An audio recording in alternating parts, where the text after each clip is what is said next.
आज का पहला नंबर सवाल है कि संगमरमर का रासायनिक सूत्र क्या होता है। यहाँ पे बताना है कि संगमरमर का रासायनिक सूत्र क्या है। एग्जाम के लिए द मोस्ट इंपॉर्टेंट सवाल है, तो इसको आप लोग ट्रिपल स्टार मान लीजिएगा। एग्जाम में हर साल पूछे जाते थे, सब लोग याद रखिएगा। संगमरमर का रासायनिक सूत्र क्या था, तो CaCO3 होता है। क्या होता है, CaCO3 होता है। इससे आप लोग याद रखिएगा, करेक्ट आंसर ही हो जाएगा। एग्जाम के लिए एकदम वेरी वेरी इंपॉर्टेंट क्वेश्चन है। अगला सवाल है कि COOH अभिक्रिया मूल को कहते हैं। COOH अभिक्रिया मूल को क्या कहते हैं, ये काफ़ी इंपॉर्टेंट सवाल है। COOH अभिक्रिया मूल को क्या कहते हैं, तो अम्ल कहते हैं। क्या कहते हैं, अम्ल कहते हैं। याद रखिए, करेक्ट आंसर सी हो जाएगा। करेक्ट आंसर सी हो जाएगा, इसे आप लोग याद रखिएगा। COOH अभिक्रिया मूल को क्या कहते हैं, तो अम्ल कहते हैं, मतलब कार्बोक्सिलिक अम्ल कहते हैं। क्या कहते हैं, कार्बोक्सिलिक अम्ल कहते हैं। याद रखिएगा, एग्जाम के लिए एकदम सभी मोस्ट इंपॉर्टेंट सवाल है। तो इस सभी क्वेश्चन को आप लोग एक बार जरूर देख लीजिएगा, क्योंकि एग्जाम में हर साल यहीं से पूछा जाता है। क्योंकि एग्जाम में 100% यही प्रश्न पूछा जाएगा, तो सभी क्वेश्चन जल्दी से याद कर लीजिएगा। तो अगला सवाल है कि प्रकाश संश्लेषण की क्रिया में ऑक्सीजन बाहर निकलता है, O2 किससे निकलता है। यहाँ पे पूछा गया ऑक्सीजन बाहर निकलता है तो किससे निकलता है, तो जल से निकलता है। किससे निकलता है, जल से निकलता है। करेक्ट आंसर क्या जगह हो जाएगा। और जल का सूत्र क्या होता है, तो H2O होता है। याद रखिएगा, मोस्ट इंपॉर्टेंट सवाल है। अगला सवाल है कि मैग्नीशियम पाया जाता है। ये काफ़ी इंपॉर्टेंट सवाल है, जो हर साल एग्जाम में पूछा जाता है। पूछा गया कि मैग्नीशियम किस में पाया जाता है। Mg किस में पाया जाता है, तो Mg किस में पाया जाता है, क्लोरोफिल में पाया जाता है। किस में, क्लोरोफिल में पाया जाता है। याद रखिए, करेक्ट आंसर ये हो जाएगा। एग्जाम के लिए सभी द मोस्ट इंपॉर्टेंट सवाल है। 45 नंबर सवाल कि इंसुलिन की कमी से कौन सा रोग होता है। हमें बताना है कि इंसुलिन की कमी से कौन सा रोग होता है। इंसुलिन की कमी से कौन सा रोग होता है, तो मधुमेह रोग होता है। क्या होता है, मधुमेह रोग होता है। याद रखिए, करेक्ट आंसर भी हो जाएगा। अगला सवाल है कि दृश्य प्रकाश में किस वर्ण का तरंगदैर्घ्य सबसे अधिक होता है। मतलब अधिक तरंगदैर्घ्य किसका होता है, किस रंग का तरंगदैर्घ्य अधिक होता है, तो लाल का तरंगदैर्घ्य क्या होता है, अधिक होता है। याद रखिएगा, करेक्ट आंसर बी हो जाएगा। एग्जाम के लिए द मोस्ट इंपॉर्टेंट सवाल है, जो हर साल एग्जाम में पूछे जाते हैं, तो याद रखिएगा। अगला सवाल है कि विद्युत शक्ति का SI मात्रक होता है। हमें बताना है कि शक्ति का SI मात्रक क्या होता है, तो शक्ति का SI मात्रक क्या होता है, तो वाट होता है। क्या होता है, वाट होता है। याद रखिएगा, करेक्ट आंसर बी हो जाएगा। अगला सवाल है कि विद्युत बल्ब का तंतु बना होता है। हमें बताना है कि बल्ब में तंतु किसका बना था, बल्ब में तंतु किसका बना था, तो टंगस्टन का। किसका बना था, टंगस्टन का। याद रखिए, करेक्ट आंसर सी हो जाएगा।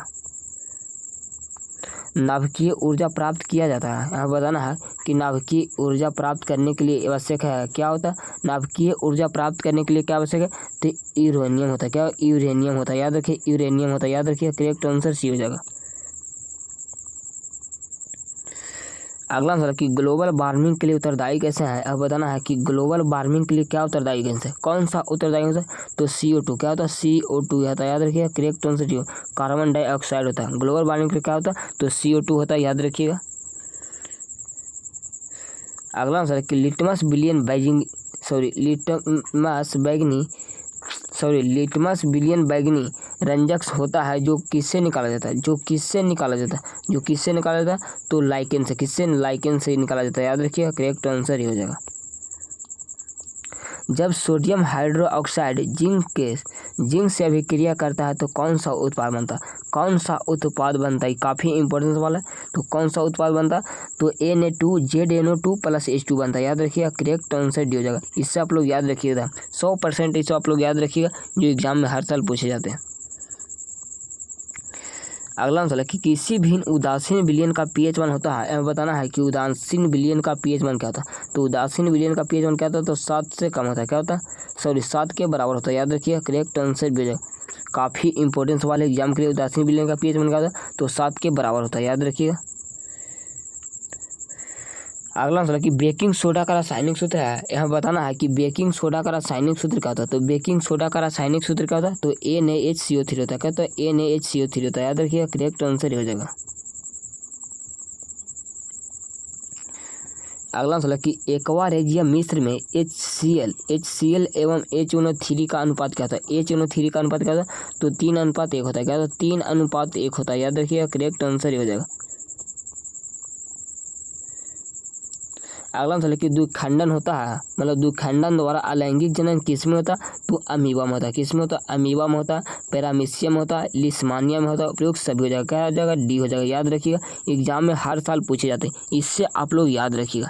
ये 2024-25 के लिए एकदम फिक्स सवाल है, तो याद रखिएगा। अगला सवाल है कि फूल में नर प्रजनन अंग होता है। फूल में नर प्रजनन अंग कौन होता है? तो पुंकेसर होता है। क्या होता है? पुंकेसर होता है। याद रखिएगा, करेक्ट आंसर ये हो जाएगा। अगला सवाल कि अंडाणु निषेचित होता है। यहाँ बताना है कि मानव में अंडाणु निषेचित कहाँ होता है? तो फेलोपियन नालिका में होता है। कहाँ होता है? फेलोपियन नालिका में होता है। याद रखिएगा, करेक्ट आंसर सी हो जाएगा। अगला सवाल कि अवतल लेंस का आवर्धन बराबर होता है। अवतल लेंस का आवर्धन बराबर क्या होता है? तो भी बटा क्या होता है? ई होता है। याद रखिएगा, करेक्ट आंसर डी हो जाएगा। एग्जाम के लिए एकदम मोस्ट इंपोर्टेंट सवाल जो हर साल एग्जाम में पूछे जाते हैं, तो याद रखिएगा। अगला सवाल कि गोलीय दर्पण के फोकसांतर एवं वक्रता त्रिज्या के बीच संबंध क्या होता है। यहाँ बताना है कि गोलीय दर्पण के फोकसांतर एवं वक्रता त्रिज्या के बीच क्या संबंध होता है? क्या संबंध होता है? तो एफ बराबर क्या होता है? आर बटा क्या होता है? 2 होता है। याद रखिएगा, एफ बराबर आर बटा 2 होता है। तो करेक्ट आंसर क्या हो जाएगा? करेक्ट आंसर सी हो जाएगा। याद रखिएगा, एग्जाम के लिए मोस्ट इंपोर्टेंट सवाल है। तो आप लोग का वीडियो कैसा लगा आप लोग कमेंट बॉक्स में लगेगा बताइएगा। अब वीडियो को आप लोग ज़्यादा से ज़्यादा दोस्तों के पास शेयर कीजिएगा। तो आज के लिए इतने ही। जय हिंद, वंदे मातरम।